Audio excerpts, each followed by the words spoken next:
Hey, welcome back. Thanks for being along today. David French is with us. David's been with us multiple times on the show. David's a senior writer for National Review, a senior fellow at the National Review Institute, an attorney concentrating his practice in constitutional law and the law of armed conflict, and a veteran of Operation Iraqi Freedom.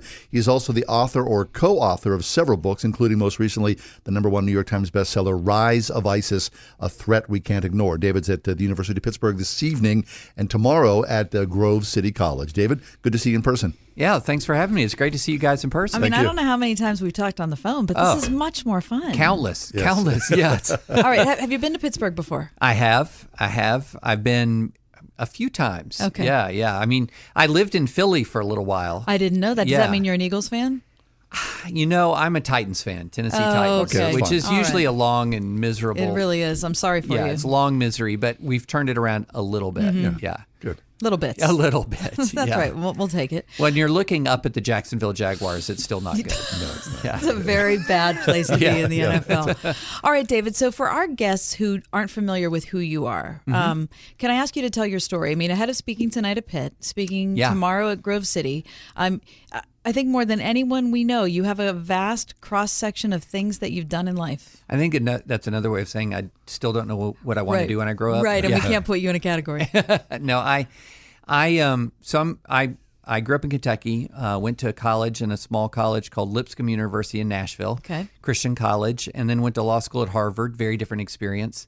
And then spent a lot of time, the next 20 plus years doing a lot of different things in the practice of law. I started off as just a commercial litigator in a big law firm, and then started to do a lot of First Amendment work for churches pro bono, and also for, embattled college students and things like that. And Just because that was your personal bent. I had studied con law, a lot of constitutional law in law school, and I had founded the first dedicated pro-life and religious liberty club at Harvard Law School. Wow.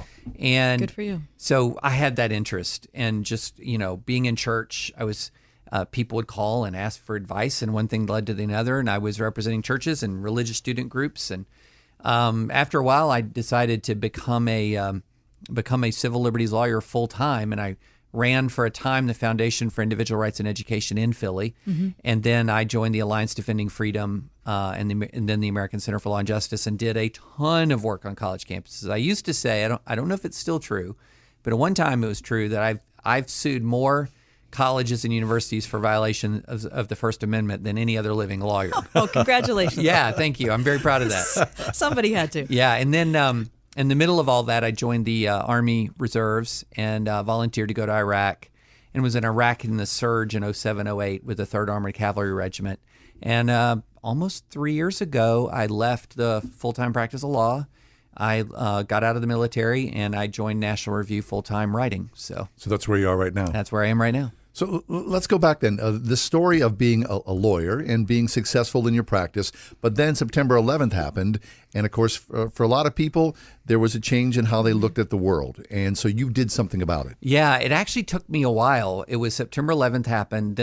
So I was 32 when September 11th happened. And then the Iraq, and I thought I'm just too old to do anything. And then the Iraq War started. And it started grinding on and on. So in 2005, the Army raised its minimum age for recruitment to age 35. And at that point, I was 36. And I felt like, I felt convicted that I couldn't keep supporting a war that I wasn't willing to fight myself. And so to make a long story short, my wife got on board. And at age 36, I walked into a recruiting station in downtown Philly. I said, my name is David French. I'm a little bit too old. But I want to become a JAG officer because, I'm a lawyer. Right. And I had no idea what to do with me, really, because they're used to recruiting like infantry guys. Sure, 18-year-olds. 18-year-olds. Here's this like a bald, lawyer with a bit too much of a gut comes in. And they got me to cool. Fort Dix in New Jersey for a physical. I passed the physical. And so that was September 2015. Spent several months getting together my JAG application packet, my application for an age waiver.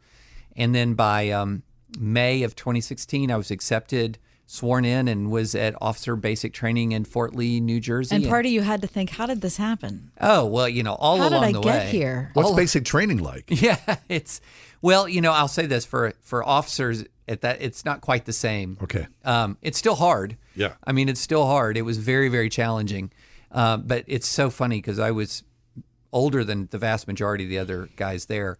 And so they called me the professor because I'd spent some time as a law professor at Cornell Law School. And so they called me the professor. And the difference is, when they're telling you, the drill sergeants are telling you to drop and give them 20, they're saying, drop and give me 20, sir, because you're an officer. But that was a great experience. That's when I knew I had made the right decision. Even though at one point in a field training exercise, I dove away from simulated enemy fire right into a patch of poison ivy and ended my basic training with poison ivy from head to toe, which was no fun. Oh, my God. So then after basic training, you head overseas.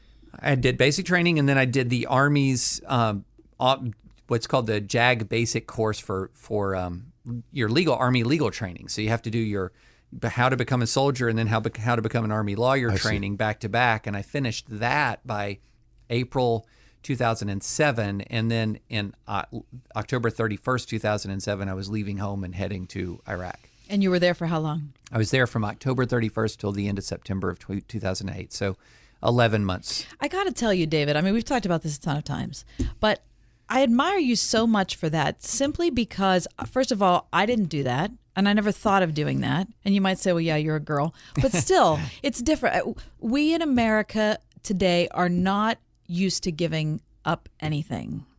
And when we talk about the greatest generation, we label them that because we realize we're not like them. Yeah. It's funny. The actual words that triggered the bout of conscience. I was reading a news article that said that the age limit had been raised to 35. And I remember getting so mad because I supported the invasion. I supported the war effort in Iraq. And I looked at my wife and I said, our country is getting too soft to fight a long war. And I said that. We're living in this tremendous apartment in Center City, Philly. I have a dream job. I have a wife. I've got 2 great kids at the time. Now I have 3 great kids. And all of a sudden I felt this conviction. Like, how can I say those words and not do something about it? And so that's when I looked at my wife and she looked at me and her initial thought was, don't even think about it. Don't say that. Yeah. Yeah, right. She thought, I've seen that look in your eyes before. But clearly she supported you. Yes, she did. Absolutely. It came about. She was, the next day I had said, let's just pray about it. The next day she's walking with my son, who at the time was very young, outside of Independence Hall in Philadelphia. And there's the statues of the founders are around there, and the signatures of the Declaration of Independence are in the paved stones on the ground. And my son's just looking at all these people and these signatures, and he says, "What are these people? Who are these people?" And my wife says, "Well, they were the founders." Well, didn't mean anything to him. Sure, they were soldiers and lawyers and planters and pastors but they were all patriots. And so he looked at her and he said, "Are we patriots?" Or no, he said, "What is a patriot?" And my wife came up with a tremendous definition just on the fly. And she said, a patriot is somebody who loves this country more than they love themselves. And then he says the killer question, "Are we patriots?" At which point my wife just looks at him and realizes the import of it and says, "Yes." And so, when I came home that day, she said, "You got to do this." And I said, "If I do it, I'm going to go to Iraq." And she said, "You got to do it." So that's when I went down to the recruiting station. Wow. Holy smokes. Thank you for your service. Thank you for your service. It was my privilege. Yes. It was a great decision. So I guess the $64,000 question is, in that time and your service, what did you learn? Oh, my goodness. So many things. When I was in Iraq, people often ask me, in a nutshell, what did you learn when you're in Iraq? And in Iraq, I learned 2 things. A deployment is harder than I ever imagined that it would be. And then the other thing is the enemy is far more evil than I imagined. And so I realized the necessity of fighting the jihadist enemy even more. And it came home to me more than I thought it would. And there's a lot of other things that I learned. And so my idealism about nation building and all that was just shot. just completely Took shot. a back seat. But it didn't make me think that we were wrong to be over there fighting, because the evil of the enemy was so profound. So on the other hand, on the one hand, if you think, well, we went to Iraq to nation build, or we're fighting in Iraq to nation build, well, no. That's, if Iraq is going to build a functioning nation, Iraqis are going to have to do that. Right. But that's not the same thing as saying if we're not going to nation build, we shouldn't be there, because there's still an enemy force that has the worst of intentions. And we saw, what happened after we pulled all the way out, and what happened when ISIS took all of that territory, how it, spread jihad through, well outside of the Middle East, how the terror threat spiked in Europe. They began to spike again here in the United States. Mm-hmm. When you leave safe havens for terrorists, they will strike. Yeah. So you have to take out those safe havens, even if what comes after isn't some sort of, utopian democracy. David French is with us from the National Review. He's in town this evening at the University of Pittsburgh and tomorrow at Grove City College. We'll take a quick break, and our conversation continues in just a few minutes. A little stretch there. Stick around. David French continues on.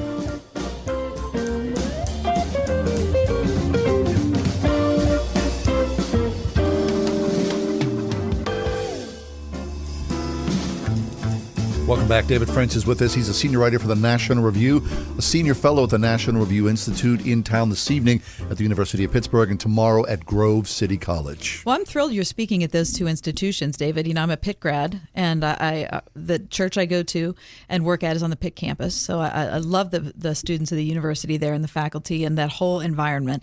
But I have a child that goes to Grove City, so you're kind of, straddling the two. Yeah, that's right. Hitting both of my favorite places. So knowing you were coming in, John and I were talking and thinking about how things have changed over the last, let's say over our lifetimes when it comes to conversation on college campuses, right? Right. And secular and private. Right. And what's allowed, what's encouraged, what the atmosphere is like. And I was thinking back to a David Brooks piece he wrote in the Times, I think it was not last summer, but the summer before, summer of 16, where he said, look, I spent most of my life and work in the Ivy League schools, but I find now that the only truly open-minded atmosphere is on Christian campuses. Right. Now, the irony of that is deep. Oh, it's amazing.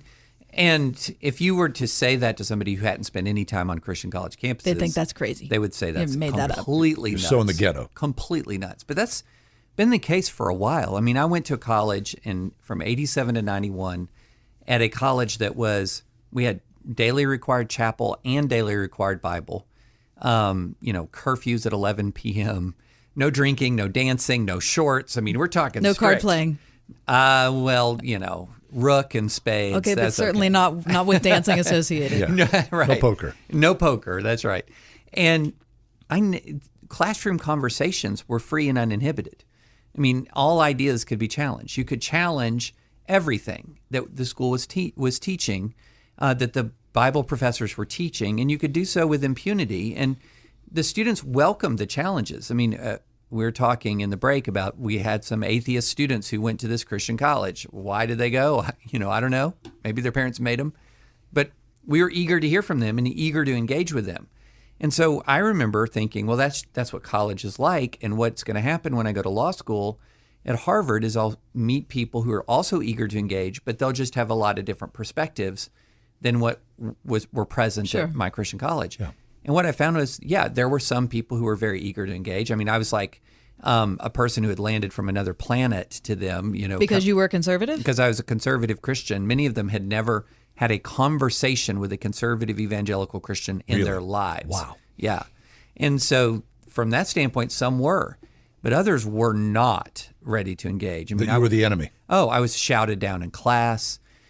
People would send notes in my inbox, the handwritten notes that would be put in my box at school, my mailbox, and it'd say things like, "Why don't you go home? Why don't you go die?"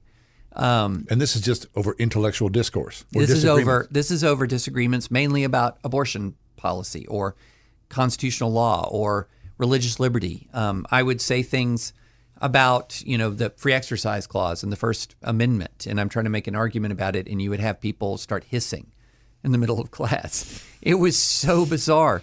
And so that was my introduction to intolerance in the name of tolerance. And it was more of a elite university phenomenon back then. And it kind of hit a wave and then receded for a while. Wow. But now it's permeating many layers. Full court press. Absolutely. Absolutely. When you have, what happened in 2015 where there was a college football team about to boycott a game at the University of Missouri over, demands by student activists and things like that.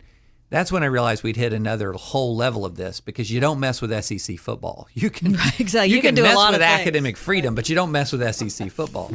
Right. So then this evening, University of Pittsburgh, tomorrow at a Christian college, you do this often, right? Yeah. Where you go on campus. You change the message, obviously, that fits the contours of who you're talking to. Or do you have to? I don't really have to. It's just different topics at different places usually. The Christian colleges often want to hear different things, whereas the secular colleges and universities, at the secular colleges and universities, I'm much more going there, except tonight I'm talking about the facts and fiction of fighting ISIS. But normally when I go to a secular or a big public university or a place like Berkeley and places like that, what they want to hear is my perspective on free speech. They want to hear my argument for free speech, or my argument for religious liberty, or my argument from a conservative perspective on A, B, C, or D. When I go and I speak at Christian campuses, what they're often asking me for is not my argument, but my analysis. Mm-hmm. What is happening to free speech? What is happening to religious liberty? Why is that happening? So at the Christian colleges and universities, people are often looking at the wider culture and saying, I'm perceiving a threat to my liberty. Why is that? Where is it coming from? What can we do about it? Whereas when I go to a place like Berkeley, I often have to convince them of my right to be there and my ability to speak, and that why they should respect my rights to free speech. Right, but this is what I've always appreciated about you, David, and I know we're up against a break, but what I've appreciated is that you are well-reasoned enough that you can stand in that environment. Your writing speaks for itself. So it's not as if you are inflammatory. It's not as if you're a hater. It's not as if you're going in there with all guns blazing. You're just going in there with your arguments and your reason. And I mean, that should... Plus, you've been in the military. You can take on all comers. You need to be my publicist. This is great. No, I'm just saying, look, that's what the university is supposed to be, right? That's why we spend $150,000, $250,000 to send our kids there. Or the ideal of it. So they learn how to think. Well, I enjoy it. I really enjoy it because... one of the things that you're doing is it's almost like you're being an ambassador from a foreign country, right? And you're explaining your culture to folks from a foreign nation, because the groupthink that is set in at a lot of these colleges and universities is so profound that you really, it's hard to underestimate how much how little they have been exposed to opposing ideas. And if they have been exposed to opposing ideas, it is very often in the context of teaching against them. So they're not having, say, an advocate of free market economics explaining free market economics. They're having it explained by a professor who's hostile to it to debunk it, or free speech or religious liberty. They're not getting the kinds of arguments that you would expect when you have true intellectual diversity. So there's no intellectual deep dive here. This is just, here's a boilerplate statement, and we'll stick with this, and I'll explain why. Well, some of the professors are very good. I had some professors at Harvard Law School who were all of them that I had were left of center. Some of them were actually very, very good at explaining all points of view and very talented at it, just like there are conservative professors who are very talented at explaining liberal perspectives. But the fact of the matter is, when you have an ideological monoculture, often those very talented professors are the exception, not the rule.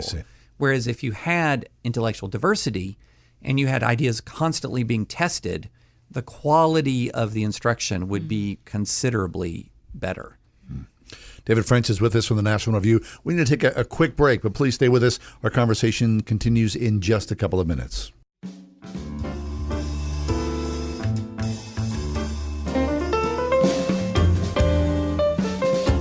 Attorney, writer, author of best-selling Rise of ISIS, A Threat We Can't Ignore. David French from the National Review is in studio with us today.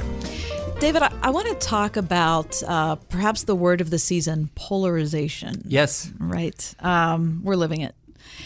John and I were talking before the show started about, during the Obama years, it seemed as if people of faith were relatively aligned against the president, policy-wise, except for African-American believers, right, who continued to support him, right? But then when the Obama years were over and then the crazy Republican nomination season went through and we realized that Trump was going to be the person who got it, all of a sudden there was a new polarization, right? Yes, so we've lived it. Right. So we had evangelicals who were going to support Trump because, well, at least he was better. He might be crazy, but at least he's better than Hillary. You were representing a different group, which right. said, over my dead body, right? Am I going to support the president? And you and your family suffered greatly for that. Yes, it was awful. It was terrible. And it started actually in 2015. We had called out, it started even before I sort of became this Never Trump writer, when we had critiqued one of Trump's biggest supporters, Ann Coulter, who had used some language that was very reminiscent of the alt-right, the alternative right, that is essentially a white identity movement that attached itself to the Trump train. And we got hit immediately by all kinds of online threats. Pictures of my 7-year-old daughter, who is adopted from Ethiopia, was photoshopped into gas chambers with a Photoshop picture of Donald Trump about to press a button to kill her. She was photoshopped into slave fields. Pictures of dead or dying African Americans were put all throughout the comment section of my wife's blog. She's a writer. It was awful. It was so bad that neighbors were worried because the way our neighborhood is a little confusing, and FedEx people always deliver packages to the wrong house. I see. And they were saying, well, what if somebody's coming for you and they come to our house? And it was very disturbing. Some of them were concerned for you too. Yeah, they were. They were. Good. Yeah, they all were. Right. And then it really got even worse in 2016 when I, in March, I came out as a Never Trump. I was not going to vote for him. I wasn't going to vote for Hillary. I was not going to vote for either one of them. And it escalated another level to the point where we then my wife received a very specific death threat when she was on the phone with her father, my father-in-law, a very sweet older man. Someone actually broke into the phone call and started spewing profanities at my father-in-law and at my wife, which was very strange. We got the FBI to look into that. It's still a mystery as to how that happened. It was brutal. It was really, really brutal. But I wasn't the only one. I mean, there were people when you criticize Trump from the right, and often too from the left, but particularly when you criticize Trump from the right, those alt-right brigades would come down on you like a ton of bricks. And especially if you were a Jewish conservative. My friend Ben Shapiro, he received more threats, more anti-Semitic harassment than I think all other journalists combined in the 2016 election cycle. I have other friends who are journalists who installed security systems in their home for the first time, who went and they got handgun carry permits for the first time or purchased a weapon for the first time. That was the climate that existed in 2016 for people who criticized Donald Trump, particularly on the conservative side. Has it abated at all? It was interesting. The instant Trump won, it all disappeared.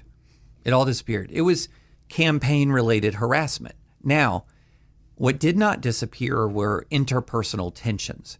So what I've noticed and particularly in the Christian world, there's sort of three broad camps. There's one camp says, I voted for Donald Trump. It was the right thing to do. You need to support the president. He's making America great again. He's the only one who could have defeated Hillary. No regrets, no surrender. Then there's another camp that is, I supported him, and I'm sad about it. I'm just sad about the whole thing. Push comes. I probably would do it again, but I still don't like it. Yeah, and I had a conversation with a gentleman who just articulated exactly that position like 2 or 3 days ago. He said, I voted for him. I don't regret voting for him. He was better than Hillary, but I'm just sad about all of this. And then there's another camp, which is pretty much the camp that I'm in, that says, look, I'm going to applaud him when he does the right thing. I'm opposed when he does the wrong thing, but I'm very cognizant that he is doing something to our larger culture that is very very polarizing and dangerous. Yes. And so I'm not going to play small ball where I'm just looking at I like this regulation and I like this judicial decision, and I don't like this tweet and I don't like that tweet. I'm going to look at the whole picture and notice that, something is happening, and it's not just Trump. Something's happening in our larger political culture that is deeply corrosive. Yes. So, you look at media, and, like a lot of us, we read mainstream media. I read the New York Times every day. I would say 9 out of 10 stories that you read in the New York Times, they are anti-Trump stories. Right. So it's such an uphill. For any truth or any relativity to come out of mainstream media, that's just not going to happen. Well, and the thing is, we don't all read the same thing. So, I was talking to somebody the other day who said, how is it that evangelicals can support Donald Trump? And I said, look, you're dealing with 2 different information sets here. So you have what you're reading the New York Times and you're reading the Washington Post, and maybe you're supplementing that with Huffington Post and the Nation and things like that. You're going to get a picture of Donald Trump that is extraordinarily monstrous. Yes. Mm-hmm. Now, if you're watching Fox exclusively and you're reading conservative sites and you're seeing all those things pop up in your feed, and especially if you're evangelical, you're often seeing all these reports like there's a Bible study with the cabinet. Here's this picture of people laying hands on Trump. Oh, here's a story I heard where he's a baby Christian. Here's another story I heard where someone says he's been more respectful to evangelical leaders than other politicians. And then the other stuff you'll watch is you'll see the debunking of those mainstream media stories that are too far or are false. Mm-hmm. So you see a lot of stories being debunked, a lot of mainstream media stories being debunked, and then you see a lot of stories where they are talking about good things. So you'll still see the tweets and you'll still see the bad stuff, but the overall picture you get is really different. And then always, always, always, when there is something that you could really critique Trump about, people can say, but what about this? What about this other thing? And so there's this natural defense mechanism. He's not as bad as you think he is, and whatever he's done, somebody else on the other side has also done it. Right. And that's where we get, I think, and by we, I mean the church, capital C, I think that's where we get into trouble. Because if we're looking at our guy and we say, well, our guy might do this, but look at that, their guy, he's not that guy. Their guy did it worse 8 years ago or 10 years ago. So therefore, I'm not sure what that means. That means that it's okay for our guy to do. That's kind of where we are. And people look at it and they say, well, Bill Clinton did this, or Hillary did this, or the Obama administration did this. So, and I say, so what? Because what whataboutism does, and that's what this phenomenon is called online, is whataboutism, is it lowers you to them. It doesn't elevate you. Right. And so the community that should be the least likely to engage in whataboutism should be the evangelical community. And I wrote this in response to a story that Michael Gerson put in The Atlantic. And I said the real sin, I think, of the evangelical community in the 2016 campaign and in the post-campaign of 2017, we really just became just another interest group. It's not that we were worse than anybody else. It's just we were just like everybody else.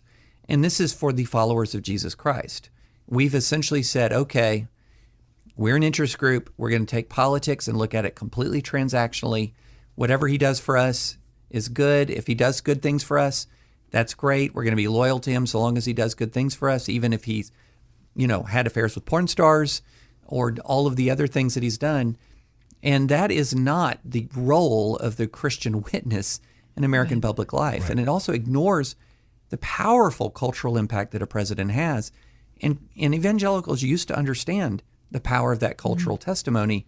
Now they're ignoring it for the sake of saying, well, he'll do better for us than the Democrats, so I'm also going to defend him when he goes over the line. No matter what. Right. We've become just another group, but in many ways we become worse than the other groups because we have a deeply higher standard, and we've just turned our backs. We aspire to be better, and we're not better. And we're often now proud of not being better. Right, but we're also not better in 2 different ways.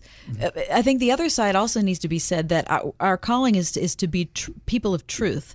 And so when because so much of the mainstream media is allied against the president, he will never, ever, ever be able to do one thing right. Well, that's not the truth either. Right. So another reason I've appreciated your writing is I feel like you have given him credit when he has made decisions that are, on the side of truth, right on the true. side of decency, on the side of justice. And we have to be people that can say the good and the bad. We can't just be partisans. Yeah, absolutely. And he's done some good things. Sure, without a doubt. And so I'm happy for him to do those good things. I love this country.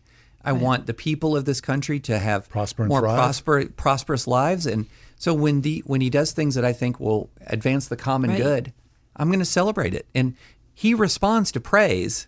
And so, one of the things you find is that when you praise him for doing good things, he'll often do more of that. Or at least, it's sometimes, not say often, sometimes do more of that. But you also have to rebuke when he does the things that are wrong.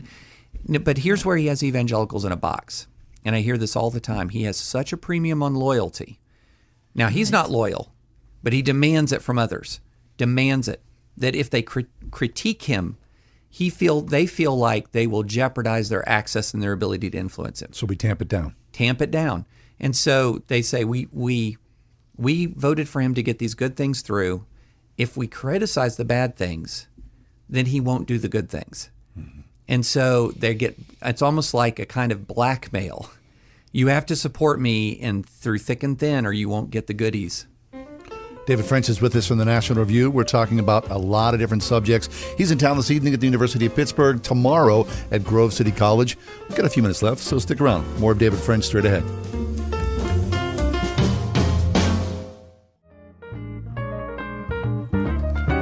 David French from the National Review in town here this evening with us at the University of Pittsburgh and at Grove City College. Christians throughout all of time, David, our loyalties are tested.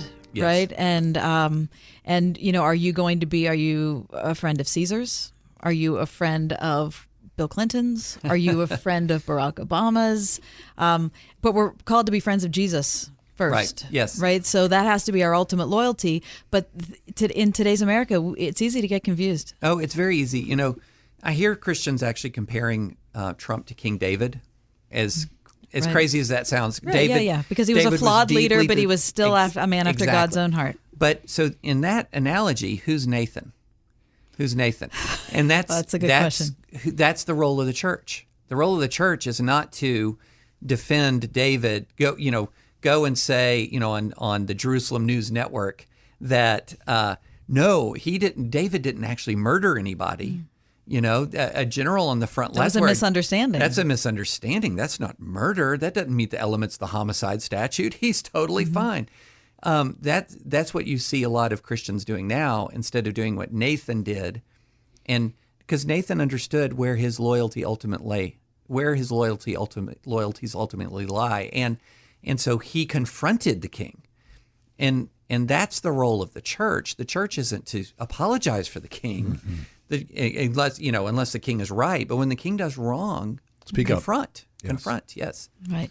So you don't belong to a tribe? No.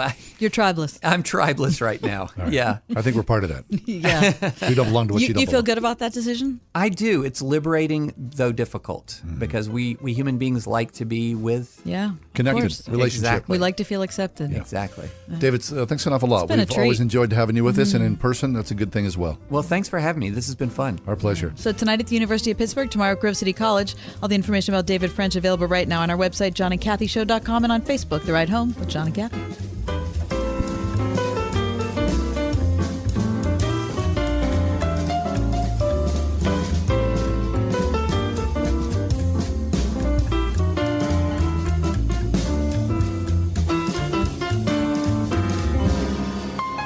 The Ride Home with John and Kathy, a production of Word FM and Salem Communications.